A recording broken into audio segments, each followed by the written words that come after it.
Hello. Let us now go to the second method of Lyapunov for analyzing the stability of systems, nonlinear systems. So it is in fact called the direct method where we directly take the nonlinear equations as a whole. Okay. So let us first see the concept of direct method. So in we know always this second order system x double dot plus b by m into x dot plus k by m into x is equal to 0. This is the equation for a mass spring damper system. Okay, in the case of classical mechanics, we know that this is a vibratory system. That means under zero input or under vibratory input conditions, the system as such is stable. Okay, when the total energy associated with the system is continuously decreasing till the equilibrium point is reached, right? So this is an oscillatory system. That means if the energy of the system, suppose the system has can be energy can be written as E is equal to potential energy plus kinetic energy. If the energy is conserved, what happens is that the oscillations will not settle down. The oscillations will be there forever, right? So what happens is that if energy is a constant, so if the energy of this system is a constant, the system will be oscillating. Okay. Now what happens if the energy of the system is decreasing? If this is time and let this be the position, one of the I have taken one of the variables. So what happens if the energy of the system is decreasing? If the energy of the system is decreasing, we can say that the oscillations are reducing and it goes to stability. And this is the case when the energy of the system is decreasing. And what happens if the energy of the system is increasing? So what happens? The oscillations will go out without any bounds, right? So this is for an increasing energy system, right? So this is for any kind of classical mechanic system where we can capture the energy of the system, and then we can look at the derivative of the time derivative of the total energy of the system and look into it and say that okay, if the time derivative is decreasing, okay, the system is stable, and it is constant, it would be some kind of an oscillatory system or so. Okay, so this is the idea of the Lyapunov method. That is the generalization of this thing. This idea is taken into the Lyapunov method. Okay, for that, for this case, we will see. Let us consider P of x as the energy, that is potential energy plus kinetic energy for the system. Let us say the potential energy is taken as half kx squared, and the kinetic energy is taken as half mv squared, that is half mv squared. So this is half kx1 squared plus half m x2 squared, right? Okay, so if you look at V of x is having a peculiar property here. The V of x is a positive definite function. For that means V of 0 equal to 0. That means when x1 and x2 equal to 0, V of x is equal to 0. And V of x is greater than 0 for x1, x2 greater than x1, x2 not equal to 0. So V of x is a positive definite function. Positive definite function. So we have chosen the energy function here, which is in fact a positive definite function here. Now we'll look at the what happens to this energy of the system. How do we check whether the energy is decreasing as t tends to infinity? We have to go and look at the time derivative of the energy function here. So what is it? dv by dt is equal to v dot. So we had seen in the previous lecture, it is dou v by dou x, or dou v by dou x1 into x1 dot plus dou v by dou x2 into x2 dot. Okay, we can write it in vector form also. So anyway, I'm going to just differentiate it and see. Okay, let us half k into 2x1 into x1 dot. So this 2 and 2 gets cancelled, so I will write it as k into x1 into x1 dot plus half m into, oh, this is x2 squared, sorry, half m into 2x2 into x2 dot. 2 and 2 gets cancelled, so I can write m into x2 dot. So substituting x1 dot from this equation, okay, I have not written that state equation for the system. So if x1 is equal to x and x1 is equal to x and x2 is equal to x dot, we have the state equations as x1 dot is equal to x2 and x2 dot is equal to minus b by m x1 x2 minus k by m x1, right? So this becomes uh, k into x1 into x1 dot is x2 plus m into x2 into x2 here minus b by m minus b by m x2 minus k by m x1, right? This m and m cancel here. This is also cancel here. This becomes k into x1, x2 and this gets cancelled here. These two terms gets cancelled here. This m cancels and this becomes minus b into x2 squared, right? So I have minus b into x2 squared. So what happened to this energy now? Energy, we can say it is a negative definite function, right? It is a negative definite function. Sorry, it is a negative semi-definite function because here negative semi-definite function. That means the energy is a decrementing function. It is decreasing. Okay, the value of energy is decreasing along the trajectories of the system, right? So this is negative as x for any value of x2, right? But I don't know about, since x1 is not specified here, we have written here it as a semi-definite function. But in this case, we can specify it as a negative definite function because for this peculiar system, we know that x1 dot is equal to x2 and we also know that v at when x2 equal to 0, v of x2 x1 comma x2 equal to 0 and therefore v of x1 comma x2 is equal to 0 and we also know that x1 dot is equal to x2, right? So in that case, when x2 equal to 0, x1 dot is equal to 0, that means the derivatives of x1 is also equal to 0. When x1 is equal to 0, this v is also equal to 0. So when v is equal to v happens to be 0 only when x1 and x2 equal to 0. So this function is definitely also a negative definite function according to this analysis. Okay, though we didn't get directly from this relation, this function is in fact a negative definite function according to the analysis that we have discussed now. So it is also clear from the oscillations, we know that for this system the oscillations are decreasing and coming to 0. So it should definitely be a negative definite function. Okay. So this is the idea of Lyapunov method. We try to capture the energy of the system and then go on by taking the time derivatives of the energy. And if the time derivatives are seen to be decreasing, we can say that the system is a stable system.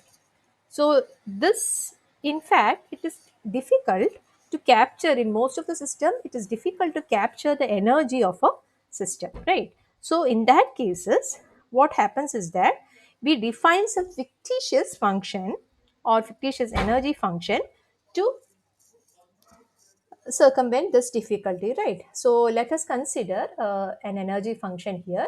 For that case, we let us generalize the concept here. So let us consider v of x as a general function. V of x is equal to some x1 squared plus x2 squared.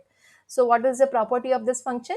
This is a positive definite function. Okay, positive definite function. There is also one property of this function, which is when x1 and x2, x1 or x2 goes to infinity, that means when norm of x goes to infinity, what happens to v of x? V of x, either of these values goes to infinity, what happens to v of x?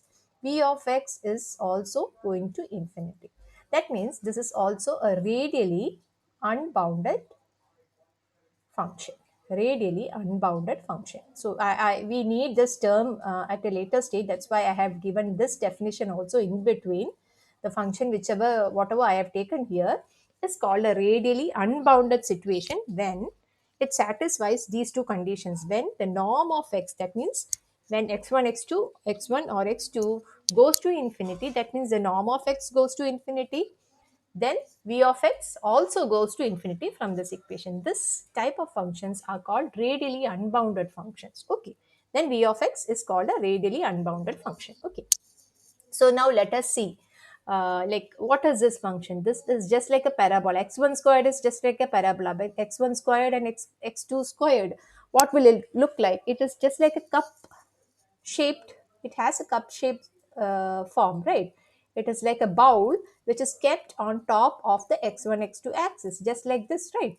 So if you look at this bowl and if you try to go to the surface of the cup at different points on the surface of the cup, we get the contour, we get constant values of v at different points, right? So let me try to draw that.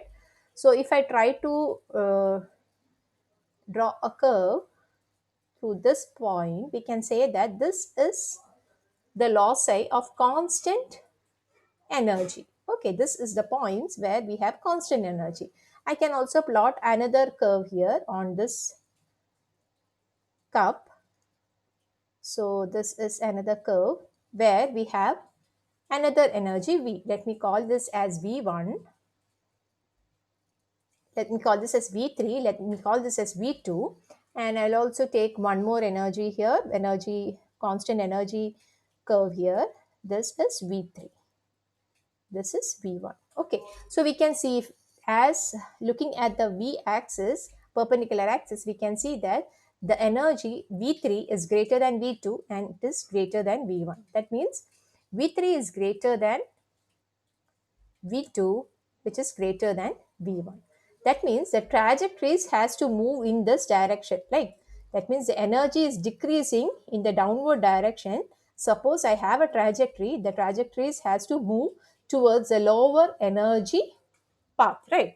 So let me try to project it on the x1, x2 axis.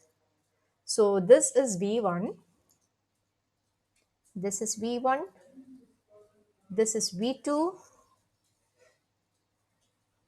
and this one is V3. This one is V3, right? So this is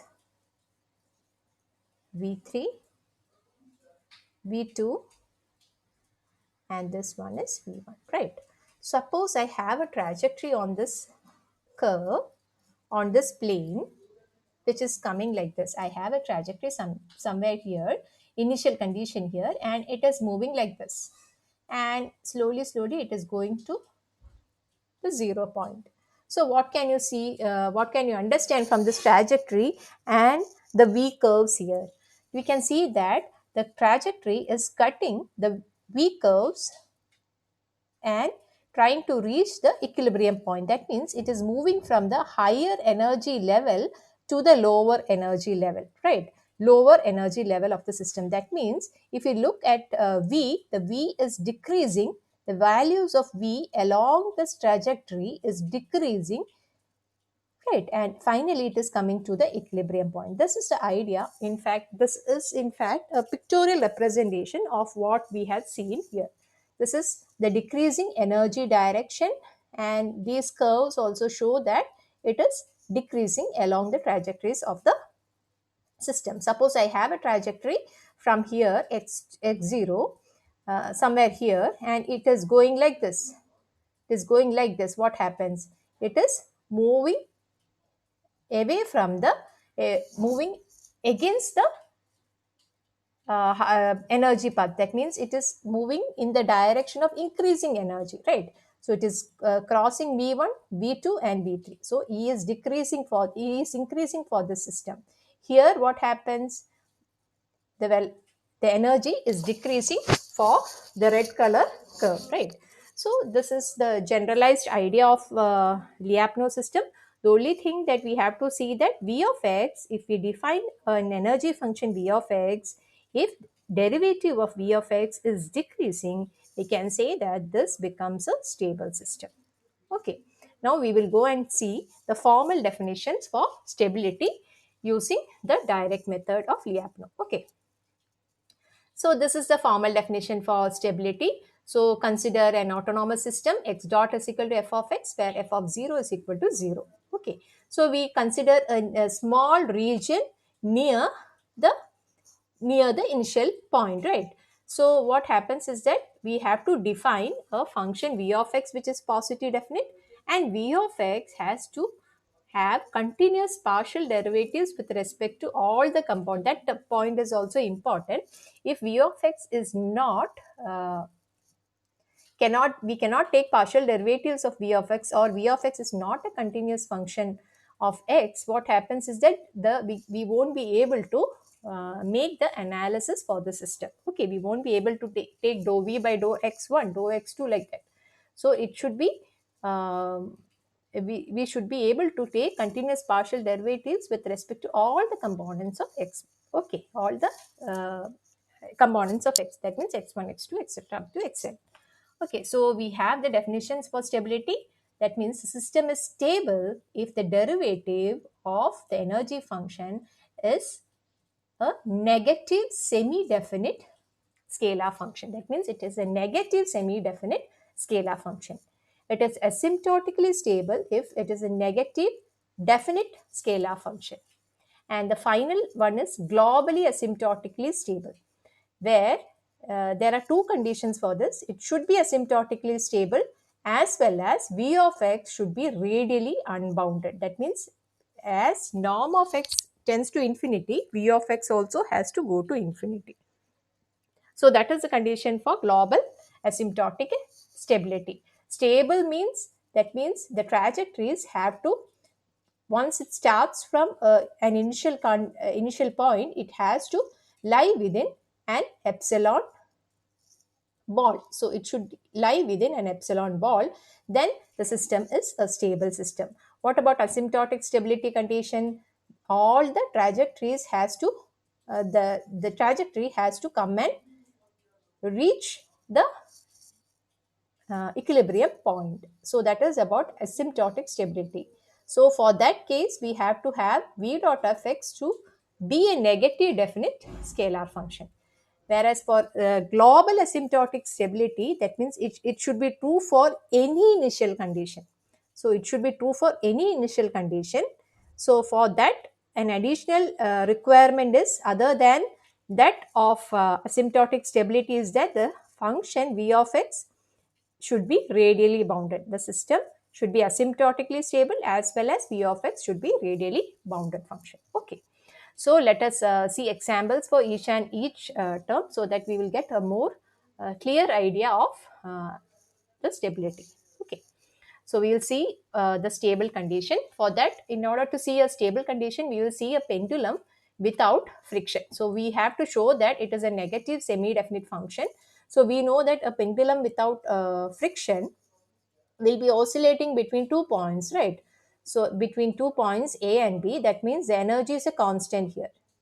That means V dot is equal to 0. We have to show that V dot is equal to 0 for this system, right? So in that case, what we are going to do? We will first try to define the energy function for the system. So these are the equations for the pendulum without friction. So let us define the energy of the system, EV, as the kinetic energy plus potential energy for the system. So this kinetic energy, we can write it as half m omega L the whole squared plus mgh, where omega is a angular velocity. So omega is equal to theta dot, right? So this becomes equal to x2. So I can write here half m L squared x2 squared plus mg into what is h. So this is h. So what is this height? This height is h1. Let me call this height as h1. So this height h1 is L. H1 is L sine theta. Sine theta is x1, right? L sine x1, right? L sine x1. So what happens, what is h? H is equal to, this length is also L. L minus h1. So h is equal to L minus h1. So I have L into 1 minus sine x1, right? Oh, sorry, this is sine 90 minus x1. So this is 90 minus theta, right? So okay, sorry, 90 minus theta. So this would be cos x1. So this would be cos x1. So here also I have cos. Okay, sorry, cos x1. Okay, so here also we have this. So I'll try to write it here, mgl into 1 minus cos x1. So we have defined the energy function here, v of x. So this cos x1 is less than 1. So this term is always positive, and here this term is always positive. So v of x is a positive definite function. So that is done. So let us try to see what happens to the system as along the trajectories of the system. Okay, let us try to take the derivative of the system, that is v dot of x is equal to half ml squared into 2x2 into x2 dot plus mgl. This is sine x1, right? Mgl into sine x1. Derivative of this will be sine x1 into x1 dot. So this becomes half ml squared. This 2 and 2 gets cancelled here. This is x2 into x2 dot is x2 into minus g by l sine x1 plus mgl sine x1 into x2, right? So this term and this term are the same. So the whole terms gets cancelled and this becomes equal to 0. That was what we wanted, right? So v dot of x is equal to 0, showing that this is a negative semi-definite function. Semi-definite function. So when is it negative semi-definite? When v of 0 equal to 0 and v of x is greater than or equal to 0. That means it is for x not equal to 0. This is for x equal to 0. So for other values of x also, this v of x is equal to 0. So that is a negative semi-definite function. And if it is a negative semi-definite function, we can directly say that this system is only stable. So this is an oscillatory system. We can say that it is an oscillatory system. Just the system is just stable. Okay. So this is about the first stability definition. We'll go to the next definition. So that's it. So we will see the asymptotic stability case. So when does these oscillations come to zero for a pendulum? Here we had considered without friction. So let us consider uh, plug in friction to the system so that the oscillations come and reduce to zero. The oscillations will be reduced to zero for the system. Here we have the oscillations as constant, right? The oscillations showing that it is a sender. Here we have a stable node here. So for that we have introduced plugged in a damping term for the system also, a frictional term also, which is equivalent to the constant k. And we have the equations like this. We will have the same kinetic energy and potential energy for the system. So when we try to differentiate this equation, we get it like this. Same form. Though it is in the same form, here the equations will be a little bit different, and here it is changed. So what happens to the system? This term and this term gets cancelled.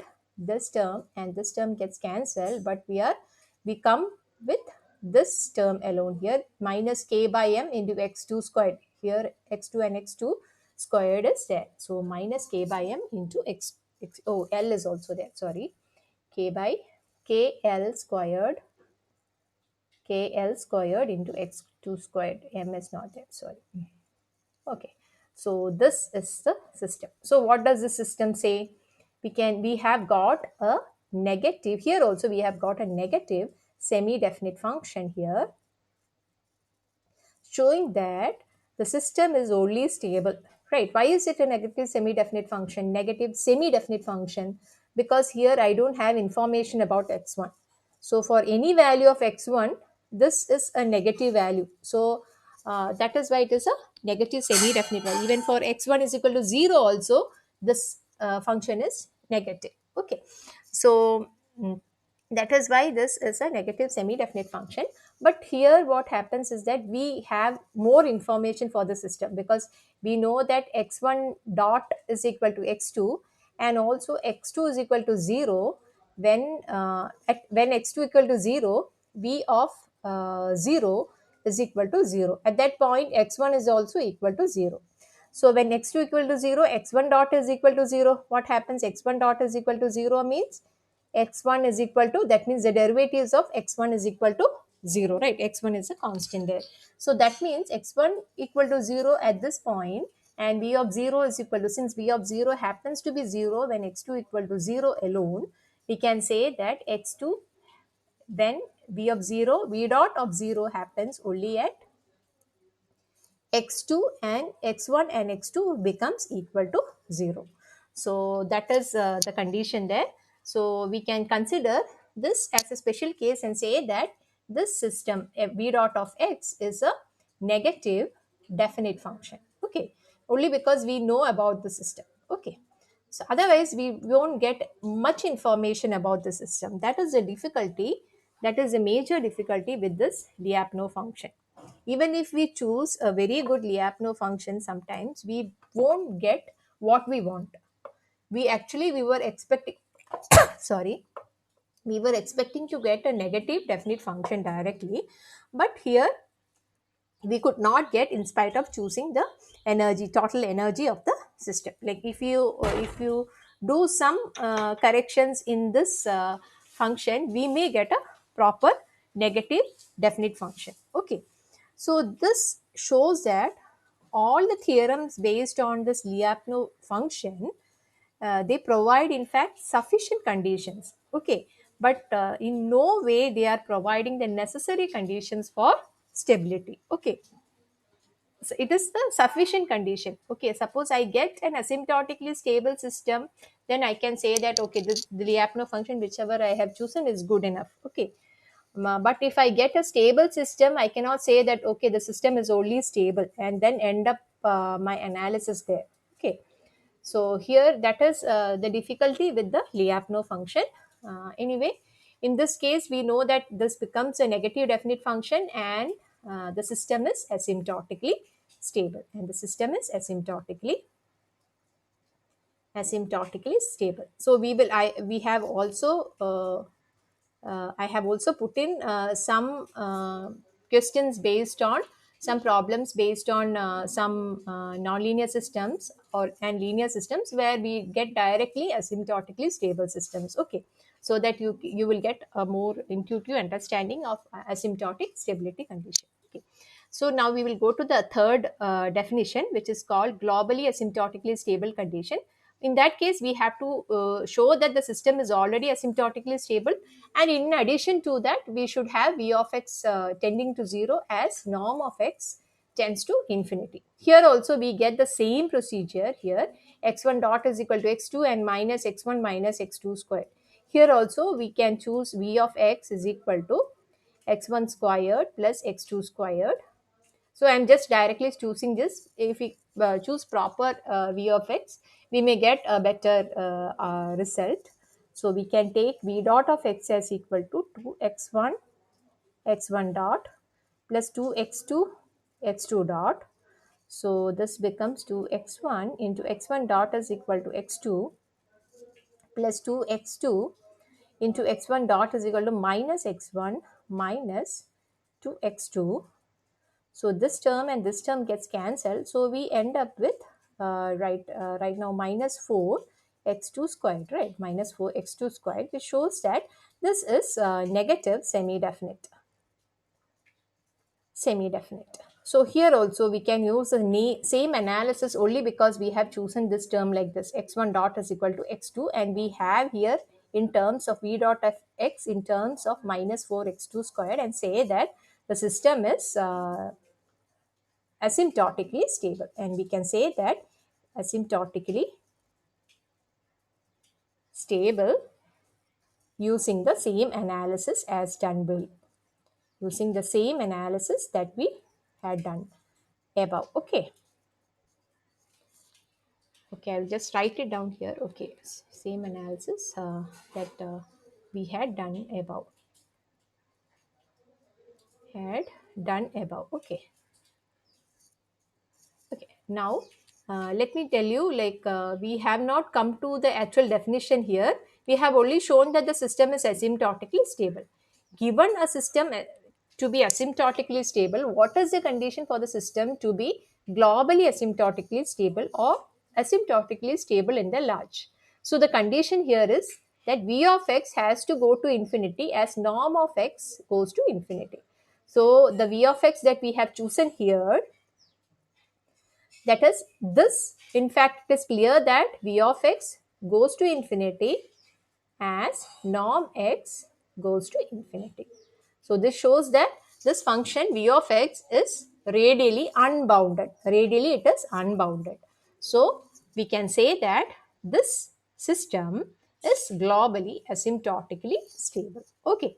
Or asymptotically stable in the large. Okay. So here I have shown an example where v of x is not radially unbounded. That means it is radially bounded. So when x2 equal to 0, let us consider a function like this. This is a positive definite function. When x2 is equal to 0 and when x1 is equal to infinity, x1 tends to infinity, what happens? This v of x would be equal to 1, right? V of x is equal to 1.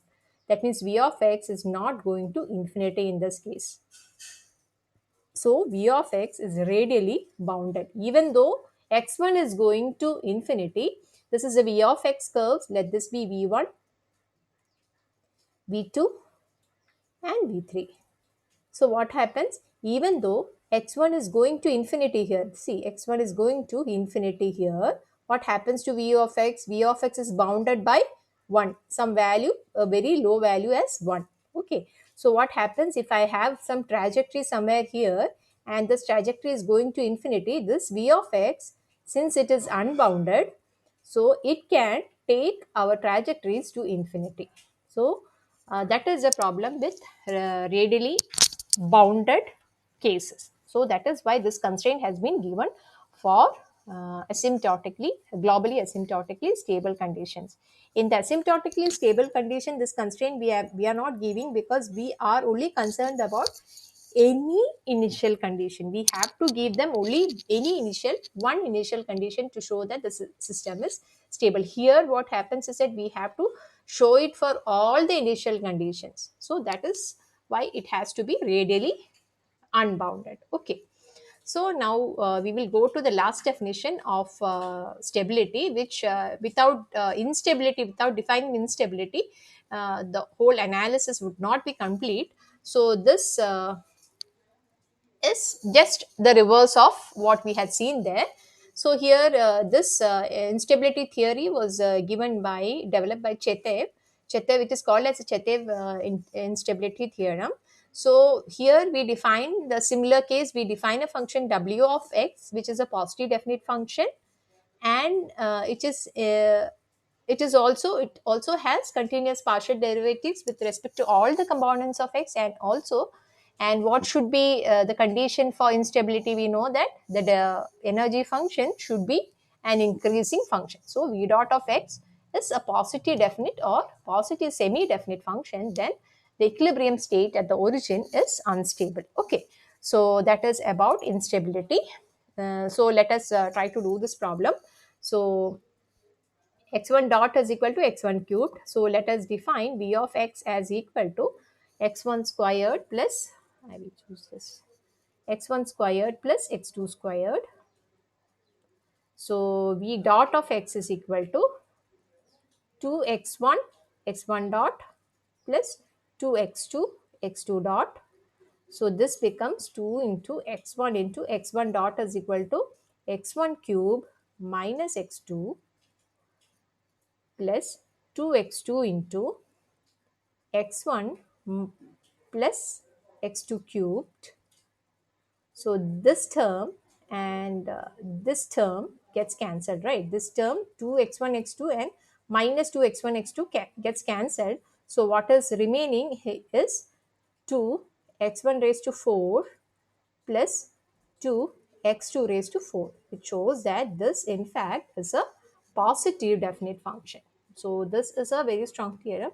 So it is okay. This shows that this is a positive definite function, which shows that the energy is an increasing function. So here, and so therefore this system is unstable. So we have an unstable system. Okay, unstable system here.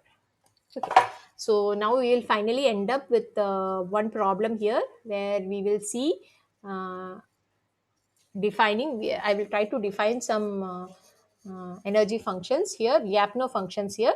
So v of x is the Lyapunov function, which for this system have been defined as 2x1 squared plus x2 squared. So let us try to find the derivative of the Lyapunov function. V dot of x is equal to 4 x1 dot plus 2 x2 dot.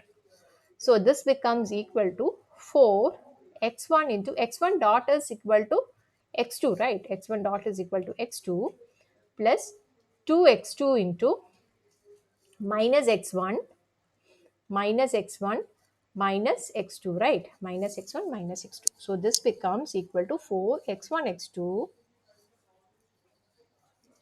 minus 2 x1 x2 minus 2 x2 squared. So this function, this becomes 4 x1 x2 minus 2 x2 squared. This is an indefinite function. Indefinite function means uh, this function has both positive as well as negative values. So, but negative values, we are not able to analyze the stability of the system. But if you look at the system, it has the eigenvalues at this point. What does it show? It shows that the system is an asymptotically stable system. So the trajectories of the system are like this. Okay, it is a stable node. Okay, so in that case, what should we get? We should get a negative definite function. We should get a negative definite function. So we are going to choose this function. V of x is equal to x1 squared plus x2 squared. If we choose x1 squared, what is v dot of x would be? We will get v dot of x as minus 2, something like it. Okay, I have to check it. It is minus 2 x2 squared. For the system, it will be minus 2 squared is it. This is negative semi-definite, right? Negative semi-definite. Here also we can use the same analysis as that we have done previously, because here x1 dot is equal to x2 and x2 dot, when uh, b dot equal to 0, x2 is also equal to 0, right? X2 equal to 0. So when x1 dot is equal to x2 equal to 0, x1 dot is equal to 0. Okay, so this, using this analysis, we can say that this system is negative positive negative definite function. This is a negative definite function, and the system is asymptotically stable at the origin. System is asymptotically stable at the origin. Stable at the origin. Okay, now let us try to do another function, define another function here, which is v of x is like this, and v dot of x, if you try to do v dot of x, what we will get is minus of x1 squared plus x2 squared. Minus of x1 squared plus x2 squared, which shows clearly that this is a negative definite function. This is a negative definite function. So you can see the difference in the way of choosing the Lyapunov function. So it's quite difficult to choose a Lyapunov function and get the proper result, right? So if somebody chooses this Lyapunov function and says that I'm getting an indefinite function v dot, and I don't know whether the system is stable or not. Okay, that means that is not the end of it. But somebody who had initially chosen this function and they got a negative definite function, then they can stop it, right? They can say that, okay, the system is already asymptotically stable here. I got a sufficient condition here. So the system is asymptotically stable. Okay, here in this special case, since x1 dot is equal to x2, even though we got a negative semi-definite function, we could come to the conclusion that this is asymptotically a stable system. Okay, stable at the origin. So that is the difficulty with the direct methods or second method of Lyapunov in choosing a Lyapunov function. It is a very tedious process, or it is a very difficult process. Okay, so in some cases we won't be able to get a proper Lyapunov function to assess the stability of the system. In those cases, we directly go and linearize the system and try to linearize the system, and then we go in for the indirect methods for analyzing the stability of the system. So that is about the direct methods here. So here two simple problems are given here. You can try out these problems for analyzing the stability of these two systems and trying to find out a Lyapunov function for these two systems. Okay, so this is about today's session, and we will end off the session on Lyapunov stability by the last lecture in the series on Lyapunov method for linear time invariant systems. So that is in fact an easy way of analyzing nonlinear systems. And anyway, it is in fact we will be analyzing linear systems using the Lyapunov function. So that we will see in the next lecture. Okay, thank you.